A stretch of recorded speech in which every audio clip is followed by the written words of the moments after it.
দেখো প্রচুর রোদ্রের তাপ উঠেছে, তাই পায়রাকে স্নান করাতে হবে। খাঁচার পায়রা তো ছেড়ে স্নান করানো না। দেখো এই দেখো নিয়ে এসেছি স্নান করানোর জন্য। এই দেখো এরকম একটা পাইপ থাকে, এই একটা খুব অল্প দাম, মাত্র 80 টাকা। তোমরা কিন্তু অবশ্যই কিনতেই পারো। দেখো এতে পরিশ্রম কম। এই দেখো পাইপটাকে এভাবে ফিটিং করলাম। এই দেখো বোতলে জল ভরে নিয়েছি। এটাকে দেখো আস্তে আস্তে ভরে নিলাম। এইখানে দেখো বোতলটাকে ঢুকিয়ে মুখ আটকানোর জিনিস আছে। এই দেখো দেখো বন্ধুরা, এটা জোরে প্রেশার দিলে হবে না, আস্তে আস্তে আটকে নিলে। দেখো আমার এটা রেডি এখন।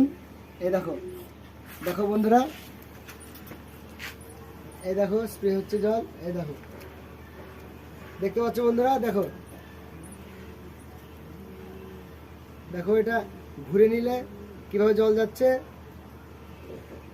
খুব সুন্দর একটা জিনিস। দেখো দেখো এটা দিয়ে আমি পায়রা স্নান করাই। যদি ভালো লাগে জিনিসটা অবশ্যই কমেন্ট করে জানিও।